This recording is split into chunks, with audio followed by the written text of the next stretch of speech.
Hey guys, check this out. Can anybody figure out what this is for? I'll give you a few seconds. Okay, you probably can't. Or maybe you can from the title, I don't know. This is for my worms. What I did is chop this old lettuce up. Had some old carrots that kind of didn't do too well. Got an old mater over there in the corner. And then this is a bunch of eggshells. Now, I started that keto diet thing, and one of the big things that you see people eating is eggs. And when you, if you eat a lot of eggs, you have a lot of eggshells. And if you look at that, I don't know if you can see it. It's probably what, about inch and a half off the bottom. And I just stuck, what I did, I filled this, jam-packed this old peanut. This is a peanut thing from Walmart. They were the honey roasted or maybe regular peanuts or whatever. I just eat them. It's kind of like a little snack thing rather than eating potato chips or something like that. But when I get done with them, I'm not sure if I read this or saw it on YouTube one time. They said if once you finished your eggshells, to microwave them to kill any of the possible bacteria that could be in there that could mess with your worms. So I microwave them, and then I throw them in this container right here, because they say the smaller you can get your whatever you're feeding your worms. Obviously they don't have big mouths because they're tiny, but I stick them in there and I shake the snot out of it, both hands, and it'll take it from being completely packed at the top. You're pressing them down to get in there. That's probably, man, 2 dozen. It's probably at least 2 dozen eggshells down to that right there. So what I'm getting ready to do is feed the worms, and I'll show you my worm bin here in a second. When I'll go get everything set up. So hang tight and you get to see the worm bin.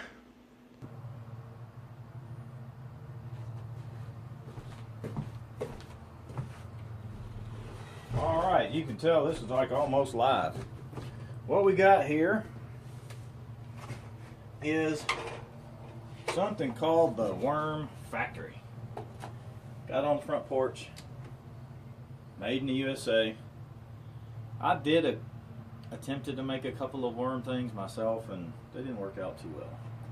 So, as a lot of you know, we are doing the homestead thing, and trying to get some good compost started.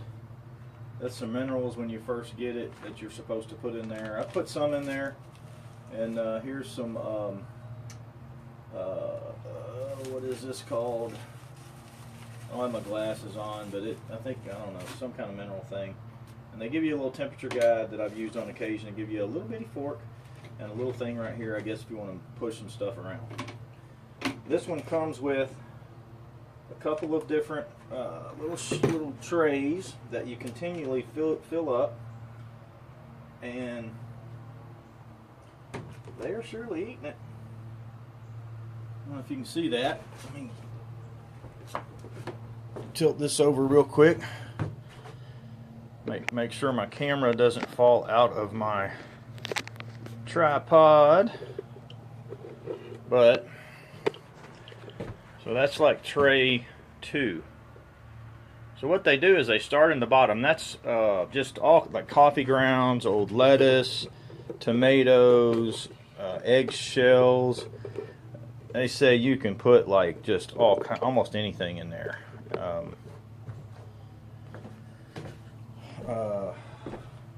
Like fingernail clippings. I don't know. So what I usually do every once in a while, I'll come out here and I don't know how many dozen or pounds or whatever it was that I got, but I'll sprinkle some of the, I'll tell you what, I'm going to put some of this other stuff on here first. This is just old carrots, lettuce that I chopped up, and tried to get as small as I could get it. kind of move it around. This is on the front porch, but it stays shaded all the time. Not excessively hot. They don't like it excessively hot, and they don't like excessively cold. So,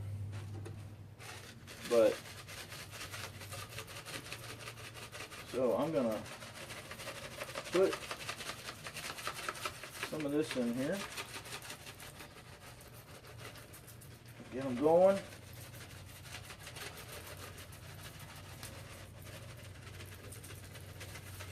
I have been eating lots and lots of eggs since I don't know how many pounds. And then what I do is I take a wet paper towel and I cover that stuff that I just put on there. And they like green stuff. I mean, you can use grass clippings, you can use all kinds of stuff. They like I said, all your old stuff. Instead of throwing it away, if you like to garden, you can do this and have they call it black gold, which is worm juice. That's the stuff that comes out of that little thing right there. I haven't done much with it lately. Just been trying to get this thing started. Let me see if we're... Yeah, so it's getting close. Actually, still not touching this top one. So, it's like a apartment community for worms. I don't know. Anyway. So,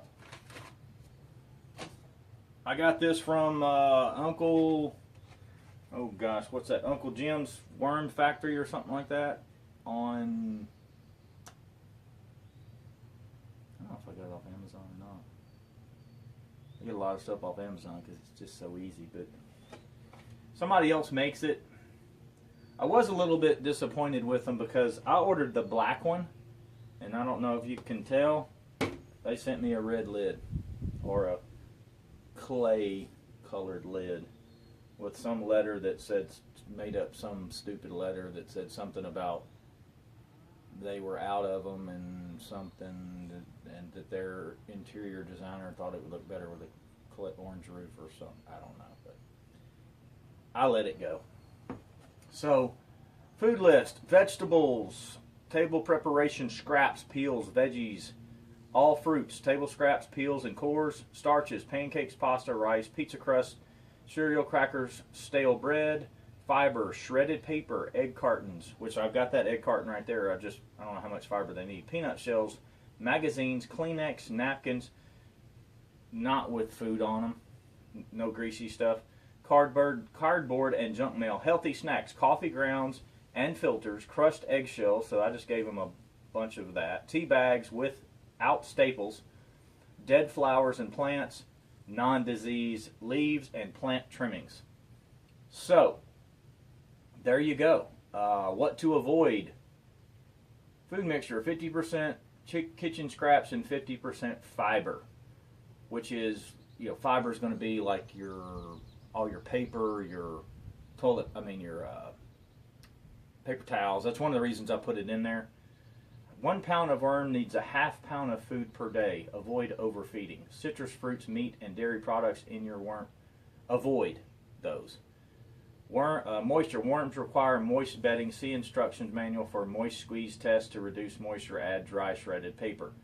I do a little bit of a test, and then I add a little bit of water every once in a while. Just a little bit, or when I put my paper in there, like the paper towels I put in were kind of wet, because most everything else I was putting in was dry. Carrots have a lot of water in them, but they were all kind of dried up, shrinked up, and all that kind of stuff. And then the temperature, operating temperature, should be between 40 and 80 degrees Fahrenheit. Keep your worm bin in a dry, cool location. I might have to move this in. We're getting, I don't know if I think we hit 100 on the heat index, which means they're probably getting a little bit warmer than they should. So I probably should go ahead and move it in so we can keep them at a steady temperature, of about 70 degrees in the house. So I may do that. Now that I'm sitting here thinking about it, probably be better to do than leave them out here. So they'll keep feeding.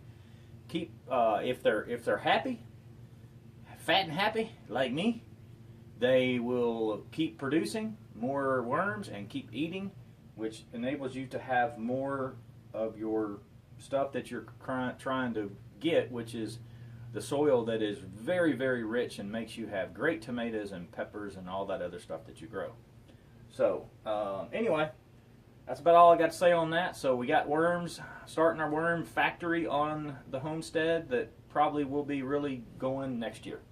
I'm working on it this year, trying to get stuff all in place. There's other videos on that. You can check them out. Check out our homestead videos. I'm moving everything back there and all that good stuff. So, thanks for watching. Like, share, subscribe. Really appreciate it. Any comments about it, let me know. I don't have that much experience.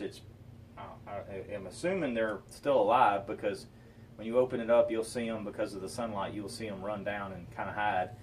But it is a little warm out, so I think I am going to move them in.